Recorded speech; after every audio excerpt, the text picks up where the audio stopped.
ঢাকায় মানুষের চাপ কমাতে বিশ্বব্যাংকের ঋণে নতুন প্রকল্প অনুমোদন অন্তর্বর্তী সরকারের তৈরি হচ্ছে নীতিমালা, বাতিল করতে পারবে না রাজনৈতিক সরকার। ঢাকা ভিত্তিক যেই নগরায়ন হয়েছে, নগরায়নের বিকেন্দ্রীকরণ আমাদের করতেই হবে। জেলা শহরগুলো আছে, সিটি কর্পোরেশনগুলো আছে, এগুলোর যদি সুযোগ সুবিধা বাড়ানো যায়, এটা একটা বেশ বড় প্রকল্প। মাতারবাড়ি গভীর সমুদ্র বন্দরের খরচ বাড়ল ৬.৫ কোটি টাকা। ধোঁয়াশায় শাহজালাল বিমানবন্দরের তৃতীয় টার্মিনালের উদ্বোধন। সম্ভাব্য দিনক্ষণ চূড়ান্ত করতে পারছে না বেবিচক। এইখানে আসা যে সমস্যার মধ্যে আমরা পড়ি, তো ওইটা চালু হলে আমাদের জন্য অনেক ইজি হবে। এখনো চালু কেন হচ্ছে না, এই জিনিসটা এখনো বুঝতে পারতেছি না। আমরা সর্বাত্মক চেষ্টা করছি যে এটাকে আমরা যত দ্রুত সম্ভব আমাদের এটাকে করার জন্য। দেখছিলেন প্রধান শিরোনাম, রাতের সময় সঙ্গে আছি আমি সজল মিত্র রিচার্ড। এবার অন্যান্য শীর্ষ সংবাদ। 15 অক্টোবর এইচএসসি পরীক্ষার ফল প্রকাশ জানা যাবে খুদে বার্তার মাধ্যমে। পরীক্ষা না হওয়া বিষয়গুলোর ক্ষেত্রে ভিত্তি ধরা হবে এসএসসির রেজাল্টকে।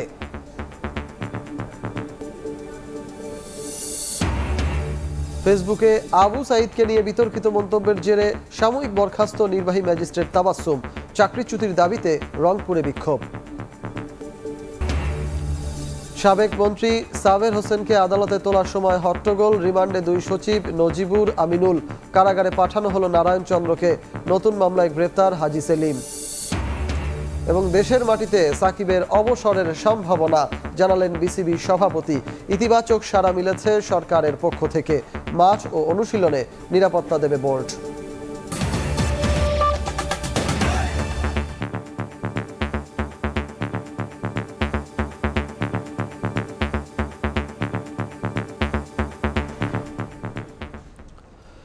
ঢাকা শহরে চাপ কমাতে সিটি কর্পোরেশন ও পৌর এলাকায় নাগরিক সুবিধা বাড়াতে বিশ্বব্যাংকের ঋণে নতুন প্রকল্প অনুমোদন দিল অন্তর্বর্তী সরকার।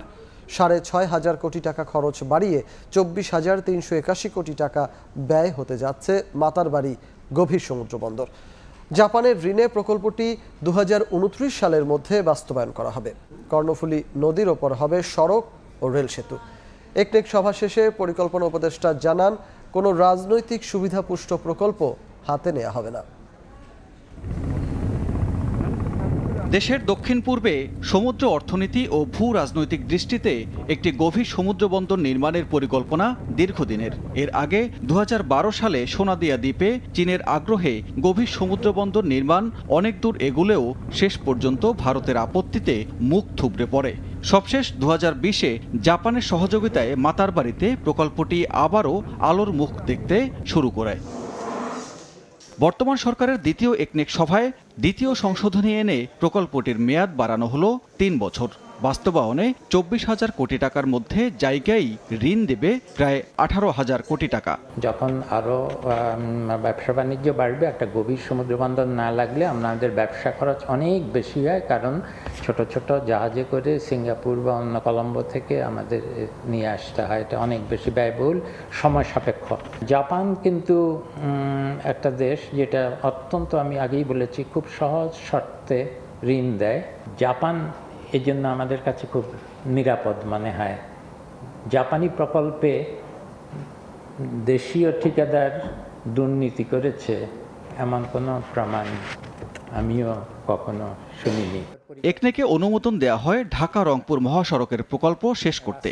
১১,৫৬০ কোটি টাকা ব্যয়ে কর্ণফুলী নদীর ওপর সড়ক কাম রেল সেতু নির্মাণ প্রকল্প হাতে নিল সরকার। এছাড়া ঢাকা শহরের চাপ কমাতে সিটি কর্পোরেশন ও পৌর এলাকার নাগরিক সুবিধা বাড়ানোর কথাও জানান উপদেষ্টা।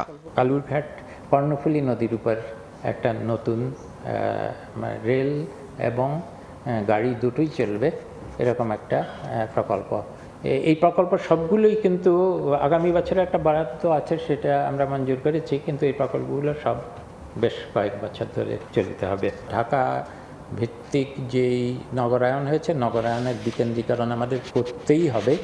সেজন্য অন্তত বিকেন্দ্রীকরণের দিক থেকে বাইরের যেই জেলা শহরগুলো আছে, যেই বড় সিটি কর্পোরেশনগুলো আছে, এগুলোর যদি সুযোগ সুবিধা বাড়ানো যায়, এটা একটা বেশ বড় প্রকল্প এবং বহুদিন ধরে চলবে। একনেক সভায় 24,412 কোটি টাকা ব্যয়ে 4টি প্রকল্প অনুমোদন দেওয়া হয়। এর মধ্যে 2টি নতুন প্রকল্প রয়েছে। বিদেশি অর্থায়নটা আমাদের সানবীর রূপল, সময় সংবাদ, ঢাকা। থমকে গেল শাহজালাল আন্তর্জাতিক বিমানবন্দরের 3য় টার্মিনালের উদ্বোধন। সম্ভাব্য দিনক্ষণ চূড়ান্ত করতে পারছে না বেবিচক। প্রকল্পের বাস্তবায়নে ধীর গতি নিয়ে প্রশ্ন বিশেষজ্ঞদের। এতে সরকার রাজস্ব আদায়ে পিছিয়ে পড়ছে বলে মনে করছেন ব্যবসায়ীরা। আর আশাহত প্রবাসীদের দাবি দ্রুত চালু করা হোক বিশ্বমানের এ টার্মিনাল। কাজল আব্দুল্লাহর রিপোর্ট। প্রকল্পের সম্পূর্ণ কাজ শেষ না করেই গত বছর অনেকটা তড়িঘড়ি করেই সফট ওপেনিং করা হয় হযরত শাহজালাল আন্তর্জাতিক বিমানবন্দরের এই 3য় টার্মিনালের। কথা ছিল 1 বছর পরেই চলতি মাস থেকে শুরু হবে যাত্রী সেবা, কিন্তু বাস্তবতায় ফিকে হয়ে গেছে উদ্বোধনী ডামাডোল। 2023 সালের 7 অক্টোবর বেশ ঘটা করেই সফট ওপেনিং করা হয়েছিল হযরত শাহজালাল আন্তর্জাতিক বিমানবন্দরের বর্ধিত নান্দনিক এই টার্মিনালের। অভিযোগ রয়েছে প্রকল্পে এই ওপেনিং অনুষ্ঠানের ব্যয় ধরা না থাকলেও শুধু রাজনৈতিক বিলাসিতায় মোটা অঙ্কের অর্থ খরচ করতে হয়েছে বেবিচককে। সে সময় 10% কাজ বাকি রয়েছে জানিয়ে 1 বছরে তা শেষ করার কথা বলেছিল কর্তৃপক্ষ। তবে সবই যেন অসারের তর্জন গর্জন। বেবিচক সূত্র বলছে বছর পার হলেও চূড়ান্ত হয়নি গ্রাউন্ড হ্যান্ডলিংয়ে বিদেশি পার্টনার। বাকি রয়েছে মেশিন টু মেশিন সংযোগ সহ ক্যালিব্রেশনের 2% কাজ। একটা এয়ারপোর্ট মানে রেডি হয়ে গেলে চালানো যায় না। সেই এয়ারপোর্টটাকে অপারেশনটা কিভাবে রান করছে মক আপ করতে অনেক দিন, যে রান করছে কোনো সিস্টেম ফেলিয়ার হচ্ছে কিনা, কোনো অসুবিধা হচ্ছে কিনা, কোনো ডিফিকাল্টিস হচ্ছে কিনা, এই টোটাল প্রসেসটা করতে একটু আসলে সময় লাগবে। তো সব মিলিয়ে আমি আশাবাদী যে বছরের মাঝামাঝি বা পরের দিকে হয়তো আমরা আমাদের সমস্ত এফোর্ট অন আছে। টার্মিনালের 2,30,000 বর্গমিটার অবকাঠামো দৃশ্যমান হলেও সেবা কবে শুরু তা নিয়ে ধোঁয়াশায় বিশেষজ্ঞরা। এইটার সাথে কিন্তু আমাদের অনেক কিছু জড়িত আছে, তো সেই জায়গাটা মনে হয় খাত দেওয়া দরকার। খাত সংশ্লিষ্টরা বলছেন দ্রুত চালু হলে শুধু সরকারের লাভই নয়, নতুন গতি পাবে এভিয়েশন ও পর্যটন শিল্প। এটা কিন্তু আমাদের ইকোনমিতে যেভাবে আপনার একটা ভ্যালু অ্যাড হবে, হোটেল ব্যবসায়ী বা ওইখানকার যারা স্থানীয় ব্যবসায়ী আছে তাদের একটা বেনিফিট হবে। এদিকে দীর্ঘ অপেক্ষার পালা শেষ করে টার্মিনাল চালুর দাবি জানিয়েছেন প্রবাসীরা। এইখানে আসা যে সমস্যার মধ্যে আমরা পড়ি, তো ওইটা চালু হলে আমাদের জন্য অনেক ইজি হবে। কিন্তু এখনো চালু কেন হচ্ছে না এই জিনিসটা এখনো বুঝতে পারতেছি না। সিঙ্গাপুরের চাঙ্গি বিমানবন্দরের নকশায় নির্মিত এ টার্মিনাল শুধু যাত্রী পারাপারের জন্য নয়, বাণিজ্য সম্প্রসারণ, রাজস্ব আয়ে গতি বাড়ানো সহ জড়িয়ে রয়েছে বিশ্ব এভিয়েশন খাতে বাংলাদেশের ভাবমূর্তিও, এমনটাই বলছেন সংশ্লিষ্টরা। কাজল আব্দুল্লাহ, সময় সংবাদ, ঢাকা। এবার অন্য প্রসঙ্গ। আগামী 15 অক্টোবর প্রকাশ হবে এবারের এইচএসসি ও সমমানের পরীক্ষার ফলাফল। সকাল 11টায় স্ব শিক্ষা বোর্ডের চেয়ারম্যানরা একযোগে ফল প্রকাশ করবেন। আন্তঃশিক্ষা বোর্ড সমন্বয় কমিটির সভাপতি তপন কুমার জানান, পরীক্ষার্থীরা খুদে বার্তার মাধ্যমে ফলাফল জানতে পারবেন। ছাত্র জনতার আন্দোলনের কারণে মাঝপথেই বন্ধ হয়ে যায় চলতি বছরের এইচএসসি ও সমমানের পরীক্ষা। পরিস্থিতি স্বাভাবিক হলে বাকি পরীক্ষাগুলো নেয়ার ঘোষণা দেয় অন্তর্বর্তী সরকার। তবে কিছু শিক্ষার্থী আন্দোলন করায় স্থগিত পরীক্ষা আর নেওয়া হয়নি। এতে প্রশ্ন ওঠে কিভাবে আর কবে প্রকাশ পাবে এইচএসসি ও সমমান পরীক্ষার ফল। পরীক্ষা বাতিলের প্রায় 80 দিনের মাথায় জানানো হলো ফলাফল নির্ধারণের তারিখ। সোমবার আন্তঃশিক্ষা বোর্ড সমন্বয় কমিটির সভাপতি তপন কুমার সরকার জানান, আগামী 15 অক্টোবর জানা যাবে এইচএসসির ফল। সেদিন সকাল 11টায় স্ব শিক্ষা বোর্ডের চেয়ারম্যানরা একযোগে এই ফলাফল প্রকাশ করবেন। আর ফলাফল প্রকাশের 1 মাসের মধ্যেই শিক্ষার্থীরা ট্রান্সক্রিপ্ট হাতে পাবেন। আগামী 15 অক্টোবর সকাল 11টায় উচ্চ মাধ্যমিক ও সমমান পরীক্ষার ফলাফল প্রকাশ করা হবে। স্ব বোর্ডের চেয়ারম্যান মহোদয়গণ একযোগে তার নিজস্ব বোর্ড থেকে এই রেজাল্ট প্রকাশ করবেন। তবে আগেই সিদ্ধান্ত হয়েছে বাতিল হওয়া পরীক্ষার ফলাফল নির্ধারণ প্রক্রিয়া। এবারের এইচএসসিতে যেসব বিষয়ে পরীক্ষা হয়েছে সেগুলোর উত্তরপত্র মূল্যায়ন করে ফল নির্ধারণ করা হবে। আর যেসব বিষয়ে পরীক্ষা হয়নি সেগুলোর ফলাফল প্রকাশ করা হবে এসএসসি বা সমমানের পরীক্ষার ফলাফলের ভিত্তিতে বিষয় ম্যাপিং করে। বিভিন্ন বিভাগে গড়ে 8 থেকে 10টি বিষয়ে পরীক্ষা দিতে পারেনি শিক্ষার্থীরা। যে কয়টি বিষয়ের পরীক্ষা হয়েছে সেগুলো উত্তরপত্র মূল্যায়ন এবং যেগুলোর পরীক্ষা হয়নি সেগুলো সাবজেক্ট ম্যাপিং এর মাধ্যমে ফলাফল প্রকাশ করা হবে। গত 30 জুন শুরু হয় এইচএসসি ও সমমান পরীক্ষা। চলতি বছর 9টি সাধারণ শিক্ষা বোর্ড, কারিগরি বোর্ড ও মাদ্রাসা বোর্ডের অধীনে পরীক্ষার্থী 14,50,790 জন। মেহেদি হাসান, সময় সংবাদ, ঢাকা। ফেসবুকে পোস্টের জেরে ওএসডির পর এবার লালমনিরহাটের নির্বাহী ম্যাজিস্ট্রেট তাপসী তাবাসসুম উর্মিকে সাময়িক বরখাস্ত করা হয়েছে। তাকে স্থায়ীভাবে বহিষ্কারের দাবিতে রংপুরে বিক্ষোভ সমাবেশ করেছে বৈষম্য বিরোধী ছাত্র আন্দোলন। দাবি না মানলে বিভাগীয় কমিশনার কার্যালয়ে ঘেরাওয়ের হুঁশিয়ারি দেন বেগম রোকেয়া বিশ্ববিদ্যালয়ের শিক্ষার্থীরা। প্রধান উপদেষ্টা ডক্টর মোহাম্মদ ইউনুস ও আন্দোলনে নিহত আবু সাইদকে নিয়ে লালমনিরহাট জেলা প্রশাসনের নির্বাহী ম্যাজিস্ট্রেট তাপসী তাবাসসুম উর্মির ফেসবুক স্ট্যাটাস নিয়ে সারা দেশে চলছে আলোচনা সমালোচনা। তবে ফেসবুক পোস্টের বিষয়ে তাপসী তাবাসসুম উর্মি সাংবাদিকদের বলেন তার অবস্থান এ বিষয়ে পরিষ্কার। আমি যখন দেখবো আমার দেশের উপর কোনো থ্রেট চলে আসতেছে, আমি মনে করব আমার দেশকে বাঁচানোর জন্য আমার যতটুকু বলা উচিত সেই বলাটাই আমার দায়িত্বশীলতা। পোস্টে ডিলিট হয়নি, পোস্টটা অনলি মি করে রেখেছি। এদিকে উর্মির স্থায়ী বহিষ্কার ও আইনগত ব্যবস্থা নেওয়ার দাবিতে রংপুরে বিক্ষোভ সমাবেশ করেছে বেগম রোকেয়া বিশ্ববিদ্যালয়ের বৈষম্য বিরোধী আন্দোলনের শিক্ষার্থীরা। তারা রংপুর বিভাগীয় কমিশনার কার্যালয় ঘেরাও সহ কঠোর আন্দোলনের হুঁশিয়ারিও দেন।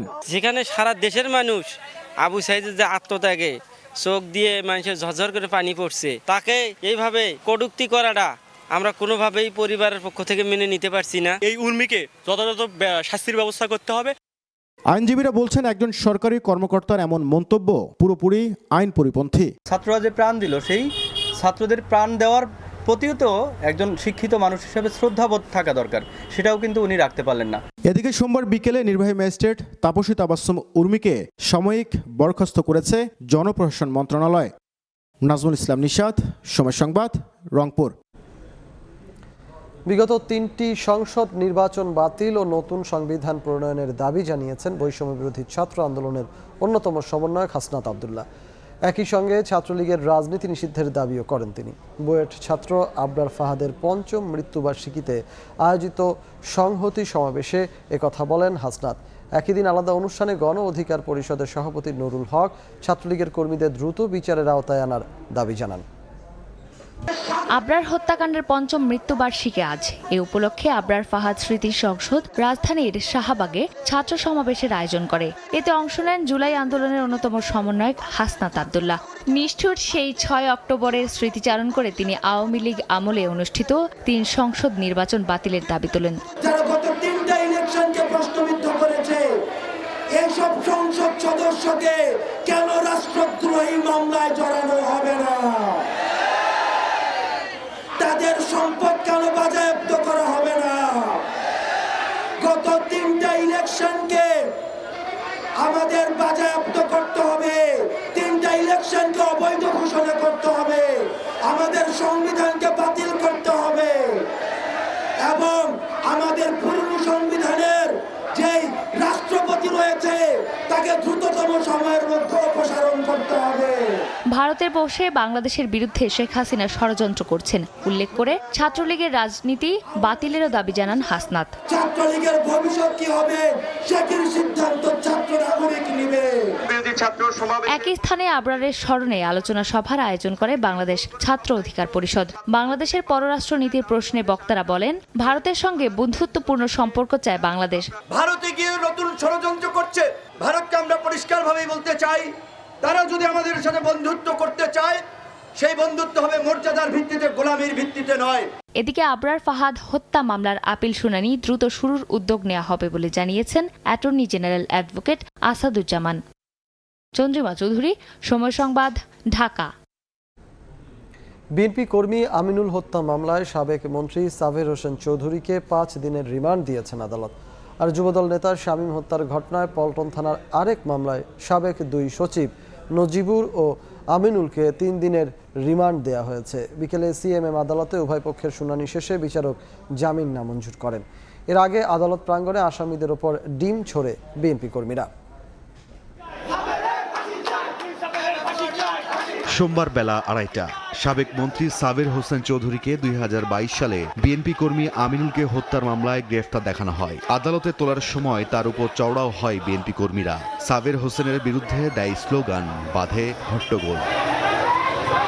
এরপর শুরু হয় শুনানি। এ সময় জামিন আবেদন করেন আসামি পক্ষ, তবে জামিন নামঞ্জুর করে সাবেক পরিবেশ পরিকল্পনা মন্ত্রী সাবের হোসেন চৌধুরীর 5 দিনের রিমান্ড মঞ্জুর করে আদালত। মকবুল নামে একজন নেতাকে হত্যা করা, কর্মীকে হত্যা করা হয়েছিল।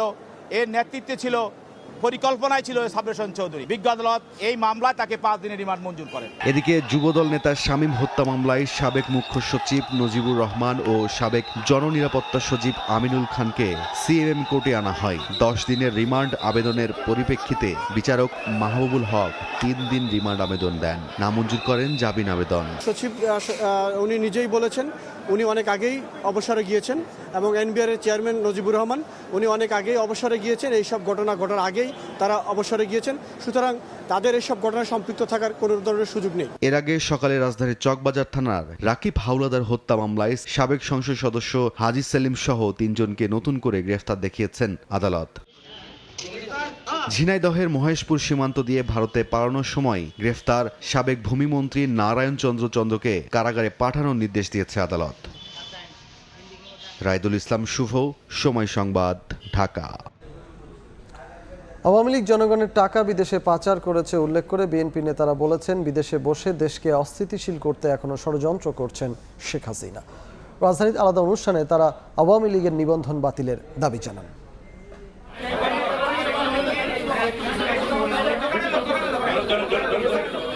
রাজধানীর এলিফ্যান্ট রোডে ডেঙ্গু সচেতনতা বাড়াতে লিফলেট বিতরণ কর্মসূচি পালন করল বিএনপি।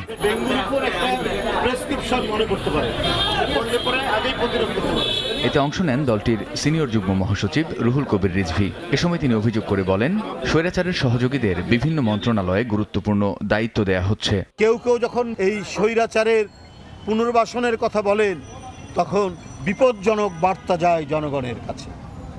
যখন কোনো উপদেষ্টা বলেন যে তাদেরকে নিজেদের ঘর গুছানোর জন্য, তখন সেটি অত্যন্ত বিপজ্জনক বার্তা যায়।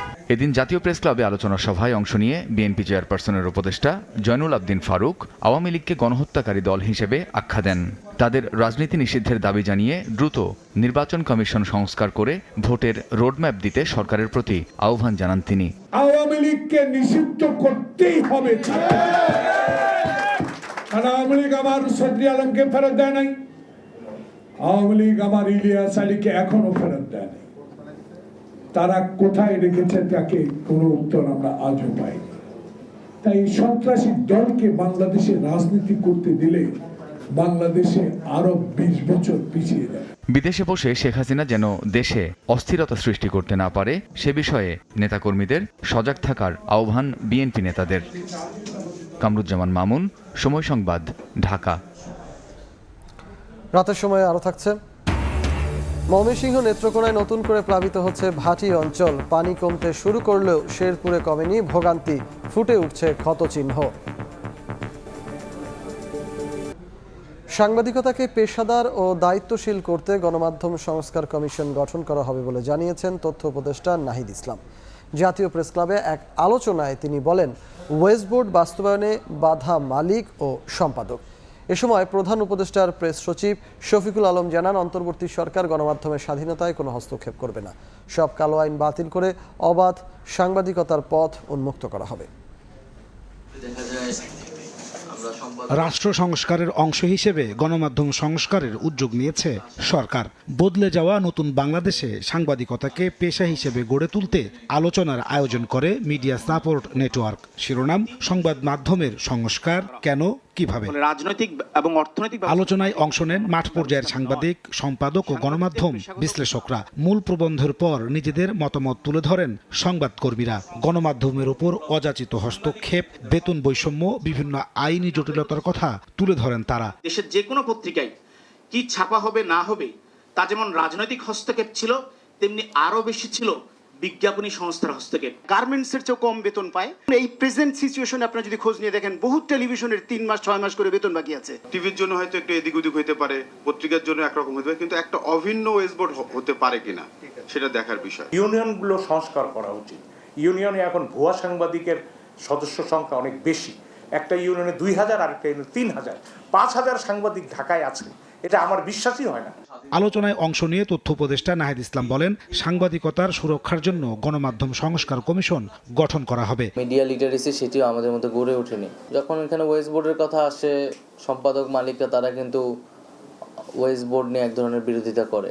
সকল পক্ষের সাথে বসে তাদের একটা পরামর্শ নিয়ে আমরা এই সংস্কার কমিশনটা আসলে ঘোষণা করতে চাচ্ছি। একই অনুষ্ঠানে অংশ নেন প্রধান উপদেষ্টার প্রেস সচিব শফিকুল আলম। তিনি বলেন, অবাধ সাংবাদিকতা নিশ্চিত করতে বাতিল করা হবে কালো আইন। আর এক মালিকের একাধিক গণমাধ্যমের বাতিল চান পিআইবির মহাপরিচালক। একটা মিডিয়া মালিকের একটা পত্রিকার বেশি থাকতে পারবে না। তারপরে আপনার কালো টাকার মালিকদেরকে মিডিয়াতে আসার পথ বন্ধ কিভাবে করা যায়? আপনি কালো মিডিয়ার জায়গায় বন্ধ না করেন, আপনি কালো টাকার জায়গায় তাকে ধরেন। মিডিয়া ফ্রিডম, প্রেস ফ্রিডম নন নেগোশিয়েবল। এটা আমরা এই জায়গায় কোনো ধরনের কোনো হস্তক্ষেপ হবে না। যতগুলো কালাক আইন আছে, আমার মনে হয় যে মিডিয়া সংস্কার কমিশন সেইটার বিষয়ে কথা বলবে। সাইবার সিকিউরিটি অ্যাক্ট এটা থাকবে না, এটা আমরা রহিত করব। গণমাধ্যম সংস্কার কমিশনে যেন স্বৈরাচারের দোসররা স্থান না পায় সেদিকে লক্ষ্য রাখার দাবি জানান অংশগ্রহণকারীরা। যাতে আরেকটা নাজমুস সালেহী, সময় সংবাদ, ঢাকা। এবারের পূজায় কোনো নিরাপত্তা ঝুঁকি নেই বলে আশ্বস্ত করেছেন পুলিশ মহাপরিদর্শক। ঢাকেশ্বরী জাতীয় মন্দিরে দুর্গাপূজার নিরাপত্তা প্রস্তুতি পরিদর্শন শেষে ব্রিফিংয়ে তিনি বলেন, আগে জামিন পাওয়া জঙ্গিরা আইন শৃঙ্খলা রক্ষা বাহিনীর নজরদারিতে আছে। এ সময় আইজিপি আরও জানান, ৫ আগস্টের পর যেসব পুলিশ সদস্য কর্মস্থলে যোগ দেননি তাদের তলব করে কৈফিয়ত চাওয়া হচ্ছে। বুধবার ষষ্ঠীর মাধ্যমে শুরু হবে শারদীয় দুর্গোৎসবের আরাধনা। মণ্ডপে মণ্ডপে এখন সাজ সাজ রব। বরাবরের মতো এবারও জাতীয় মন্দির ঢাকেশ্বরীতে সাড়ম্বরে আয়োজন করা হয়েছে দুর্গাপূজার। সনাতন ধর্মাবলম্বীদের সবচেয়ে বড় এই উৎসব নির্বিঘ্ন করতে তৎপর আইন শৃঙ্খলা রক্ষা বাহিনী। এরই অংশ হিসেবে সোমবার দুপুরে ঢাকেশ্বরী মন্দির পরিদর্শন করেন পুলিশের আইজিপি। ঘুরে দেখেন নিরাপত্তার প্রস্তুতিমূলক দিকগুলো। পরিদর্শন শেষে গণমাধ্যমে কথা বলেন পুলিশ প্রধান। তিনি জানান, দেশে এবার ৩১,০০০-এর বেশি পূজা মণ্ডপে নিরাপত্তা দেওয়ার জন্য প্রস্তুত আইন শৃঙ্খলা রক্ষা বাহিনী। ধর্মীয় উৎসাহ উদ্দীপনার সঙ্গে এবং উৎসবমুখর পরিবেশে পূজা উদযাপন হবে। বোধন এবং ষষ্ঠী পূজা থেকে সকল পূজা মণ্ডপে আনসার ভিডিপি মোতায়েন হবে। পুলিশের যে স্ট্রাইকিং ফোর্স, টহল ফোর্স, তারাও মোতায়েন থাকবে।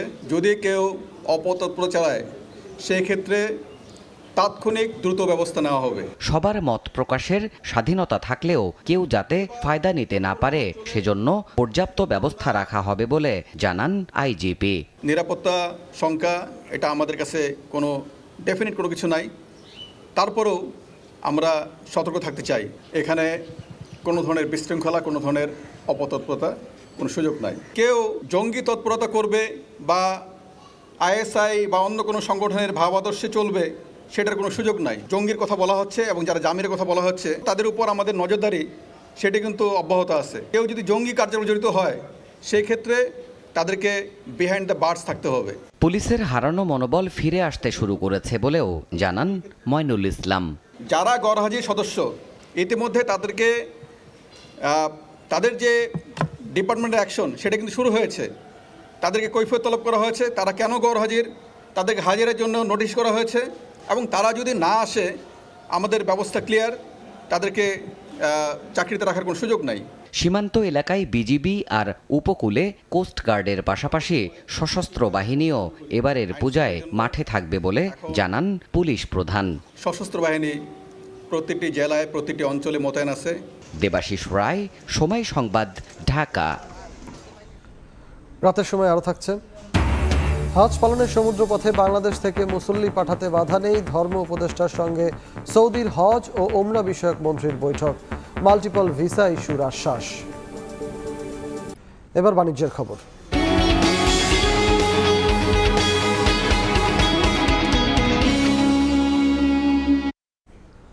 অন্তর্বর্তী সরকার গঠনের প্রথম সপ্তাহে পুঁজিবাজারে লেনদেন বৃদ্ধি ও সূচকের উত্থান হলেও পরের 7 সপ্তাহ টানা দরপতনে নাজেহাল বিনিয়োগকারীরা।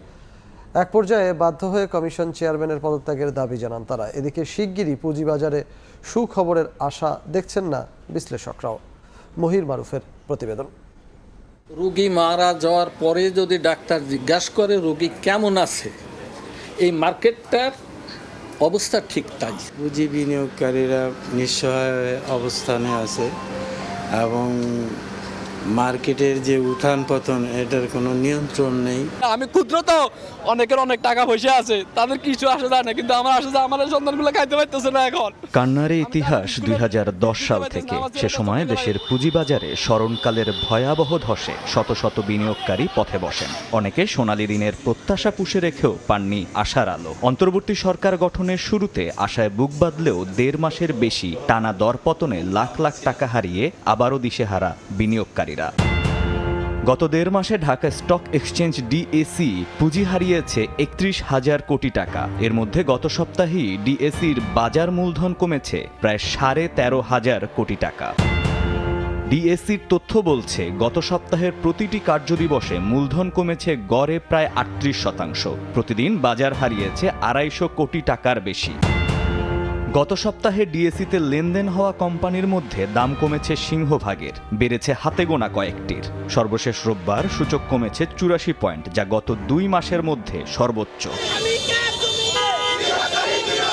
এমন টালমাটাল অবস্থায় দেশের সিকিউরিটিজ অ্যান্ড এক্সচেঞ্জ কমিশন বিএসির প্রধান ফটকে তালা ঝুলিয়ে বিক্ষোভ করেছেন বিনিয়োগকারীরা। দাবি জানিয়েছেন কমিশন চেয়ারম্যান খন্দকার রাশেদ মাকসুদের পদত্যাগের।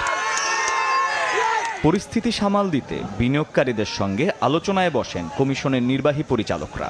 জানান শিগগিরই পরিস্থিতি উন্নয়নে মেনে নেওয়া হবে যৌক্তিক দাবি। টাস্কফোর্সের অধীনে বিভিন্ন সেগমেন্ট থাকবে এরিয়া ওয়াইজ, সেখানে এই বিষয়গুলো রিভিউ করে সেখানে একটা রিকমেন্ডেশন আসবে, পরবর্তীতে সেই অনুযায়ী কমিটি ব্যবস্থা গ্রহণ করবে। পুঁজিবাজার বিশ্লেষকরা বলছেন সংস্কারের পথে লোকসান এড়ানোর আপাতত কোনো উপায় নেই, তবে কোম্পানির চেয়ে বিনিয়োগকারীরা বেশি ক্ষতিগ্রস্ত হবে বলে মত তাদের।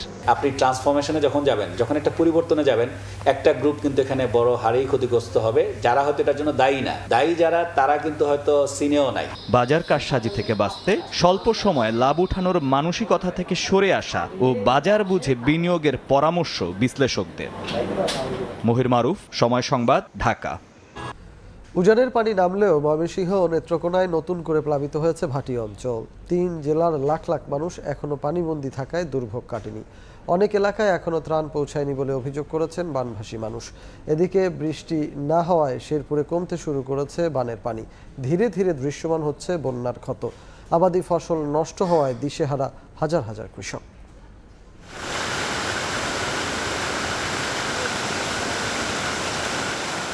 দেখতে অনেকটা দ্বীপের মতো মনে হলেও আসলে এটি নেত্রকোনার বন্যা দুর্গত এলাকার চিত্র। জেলার কংস, সোমেশ্বরী, উদ্বাখালী নদী তীরবর্তী গ্রামগুলো প্লাবিত হয়ে অর্ধ লক্ষাধিক মানুষ পানিবন্দী হয়ে পড়েছে। এমন অবস্থায় কিছু কিছু এলাকায় ত্রাণ পৌঁছালেও অধিকাংশ এলাকায় এখনও কোনো সহায়তা মেলেনি বলে অভিযোগ করেছেন ভুক্তভোগীরা। ৪ উপজেলার ১৮৬টি প্রাথমিক বিদ্যালয়ের কার্যক্রম বন্ধ ঘোষণা করা হয়েছে। তলিয়েছে প্রায় ১২,২২৪ হেক্টর ফসলি জমি। বাড়ি ঘরে এদিকে যা আছে সব শেষ। এই পুকুরগুলা তো বিরাট ক্ষতিগ্রস্ত। ঘর বাড়ি, গরু ছাগল, ধান, হাঁস, মুরগি, আমার অনেক অসহায় অবস্থায় পড়ছি। সড়ক মাঠঘাট ডুবে করুণ অবস্থা ময়মনসিংহ। হঠাৎ বন্যায় দিশেহারা হয়ে পড়েছে স্থানীয়রা। অনেক বাড়ির ভেতরেই চলাচল করতে হচ্ছে নৌকা নিয়ে। কেউ কেউ ছুটছেন আশ্রয়ের খোঁজে। ৩ দিন যাবত আমরা এলাকাতে পানি, কিন্তু সব বাড়ি ঘর পানি ডুবাই গেছে। বর্তমানে আমরা অবস্থা খুব ভয়াবহ। এটা করা সব শেষ হয়েছে। ১৩০ বছর বয়স আমার, এই পর্যন্ত অনেক হয়েছে। হালুয়াঘাট ও ধোবাউড়া এলাকাগুলোতে পানি কমলেও নিচু এলাকায় পানি বাড়ছে। নতুন করে প্লাবিত হয়েছে জেলার ফুলপুর উপজেলার 2টি ইউনিয়ন। পানিবন্দী অবস্থায় দিন পার করছেন 3 উপজেলার ১.৫ লক্ষাধিক মানুষ। শুকনো খাবার ও বিশুদ্ধ পানির সংকট তীব্র আকার ধারণ করেছে। শেরপুরে বন্যার পানি নামতে শুরু করলেও এখনও দুর্ভোগ কমেনি মানুষের। এখন পর্যন্ত পানিতে ডুবে 9 জনের মৃত্যুর খবর পাওয়া গেছে। বন্যা পরবর্তী পুনর্বাসন দাবি করেছেন ক্ষতিগ্রস্তরা। লাবিব হাসান, সময় সংবাদ। হজ পালনের সমুদ্রপথে বাংলাদেশ থেকে মুসল্লিদের পাঠাতে সৌদি সরকারের কোনো বাধা নেই, এমনটাই জানিয়েছেন দেশটির হজ ও ওমরা বিষয়ক মন্ত্রী। বাংলাদেশের ধর্ম বিষয়ক উপদেষ্টার সঙ্গে জেদ্দায় বৈঠকে তিনি একথা বলেন। পরে প্রবাসী সাংবাদিকদের সঙ্গে মতবিনিময় সভায় ধর্ম উপদেষ্টাও এ বিষয়টি নিশ্চিত করেন। সৌদি আরব থেকে জানাচ্ছেন আরিফুর রহমান। প্রতি বছর হজ পালনের উদ্দেশ্যে সারা বিশ্ব থেকে লাখ লাখ ধর্মপ্রাণ মুসলমান একত্রিত হন সৌদি আরবে। বাংলাদেশ থেকেও লক্ষাধিক হাজি যান পবিত্র হজ পালনে।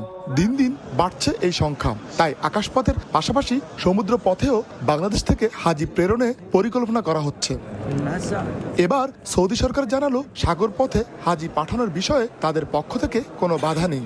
রোববার সৌদি হজ ও ওমরা বিষয়ক মন্ত্রী ডক্টর তৌফিক ফৌজান আল রাবিয়ার সঙ্গে বৈঠকের পর বিষয়টি নিশ্চিত করেন ধর্ম উপদেষ্টা ডক্টর আফম খালিদ হোসেন। জাহাজ যোগে হজ করতে অনেক হাজি স্বচ্ছন্দ বোধ করেন, জাহাজে করে কিছু হাজি যাতে হজ করতে পারেন এ ব্যাপারে আমরা অনুমতি প্রার্থনা করেছি। তিনি বলেন এতে আমার কোনো আপত্তি নেই। বাংলাদেশের হজ এজেন্সি মালিক কিংবা তাদের প্রতিনিধিদের হজের 2-3 মাস আগে আবাসন ও অন্যান্য সুযোগ সুবিধা নিশ্চিত করতে বারবার সৌদি আরবে যেতে হয়। সেজন্য মাল্টিপল ভিসার প্রয়োজন হয়। বাংলাদেশের ধর্ম উপদেষ্টা এ ব্যাপারে সৌদি হজ মন্ত্রীর দৃষ্টি আকর্ষণ করেন বলেও জানিয়েছেন। এ সময় সৌদি হজ ও ওমরা বিষয়ক মন্ত্রী মাল্টিপল ভিসা ইস্যুরও আশ্বাস দেন। এছাড়াও হাজিদের ইমিগ্রেশন এবং বিমানবন্দর থেকে হোটেলে লাগেজ পৌঁছে দেওয়ার জটিলতা নিরসনে প্রয়োজনীয় ব্যবস্থা নেওয়া হবে বলেও জানান তিনি। বলেন সব ধরনের সহযোগিতা আমরা বাংলাদেশের প্রতি করব। আরিফুর রহমান, সময় সংবাদ, সৌদি আরব। চলতি বছরে চিকিৎসা বিজ্ঞানে যৌথভাবে নোবেল পুরস্কার জিতলেন 2 মার্কিন জীববিজ্ঞানী ভিক্টর অ্যামব্রোস ও গ্যারি রুফকুন। সোমবার নোবেল বিজয়ীদের নাম ঘোষণা করা হয়। মাইক্রো আরএনএ এবং পোস্ট ট্রান্সক্রিপশনাল জিনের কার্যক্রম কিভাবে নিয়ন্ত্রিত হয় তার একটি মৌলিক নীতি আবিষ্কারের জন্যই 2 বিজ্ঞানীকে নোবেল পুরস্কার দেয়া হয়।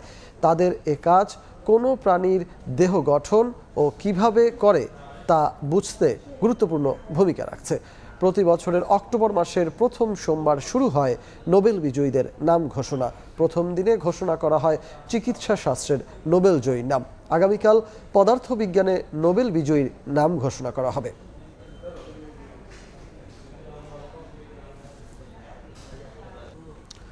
দেশের মাটিতেই টেস্ট থেকে অবসর নেওয়ার বড়সড় সম্ভাবনা রয়েছে সাকিব আল হাসানের। বিসিবির সভাপতি ফারুক আহমেদের এমন বক্তব্যে দক্ষিণ আফ্রিকার বিপক্ষে মিরপুর টেস্টে সাকিবের খেলা নিয়ে শঙ্কা অনেকটাই কেটে গেল। তবে সাবেক বিশ্বসেরা অলরাউন্ডারের নিরাপত্তা ইস্যুতে এখনও রয়েছে নানা যদি কিন্তু। আইনি জটিলতার বিষয়ে নাক গলাবে না বোর্ড। তবে স্টেডিয়াম বা টিম হোটেলে অপ্রীতিকর ঘটনা এড়াতে সতর্ক থাকবে দেশের ক্রিকেটের নিয়ন্ত্রক সংস্থা।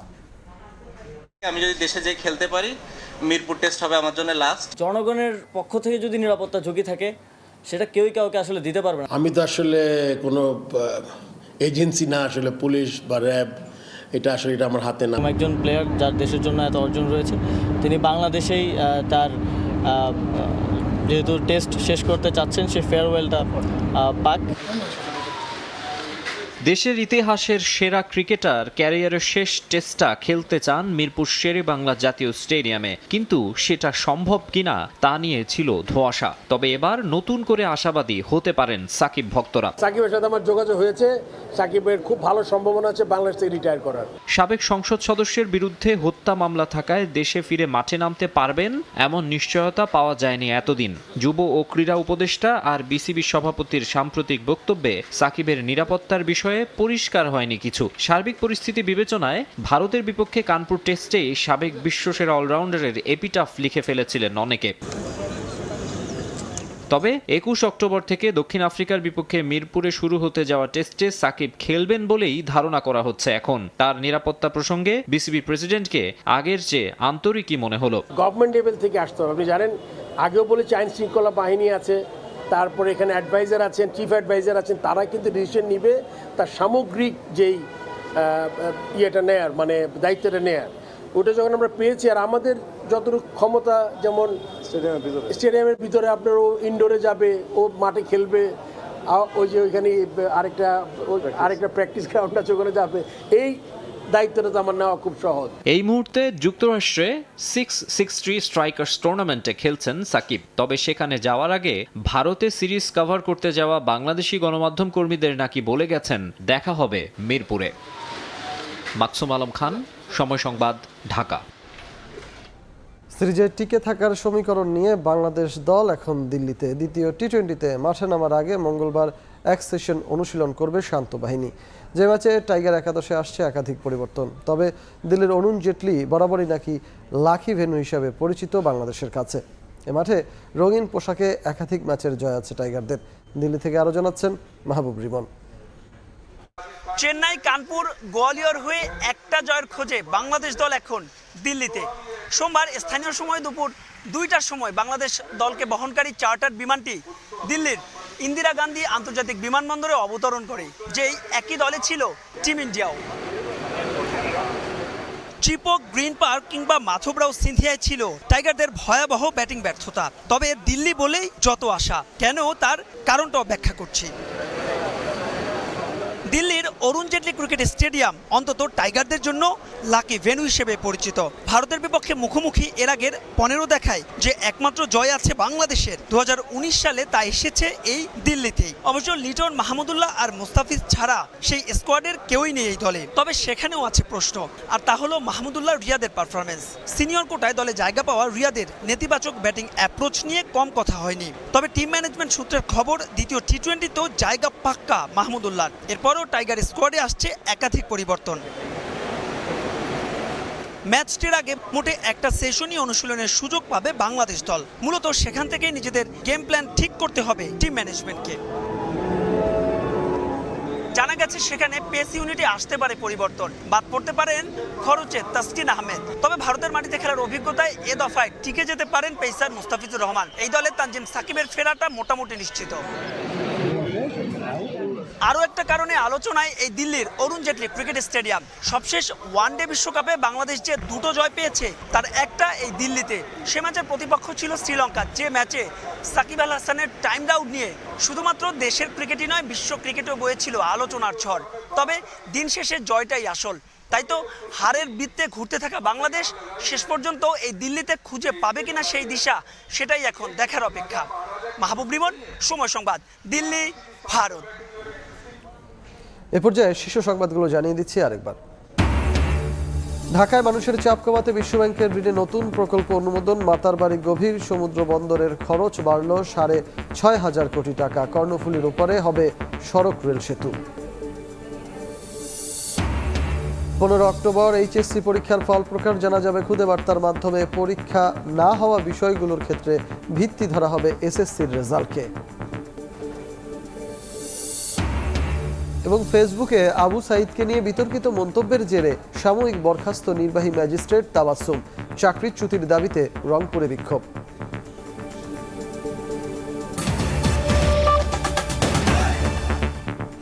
এই ছিল রাতের সময়ে, সঙ্গে থাকুন সময়ের।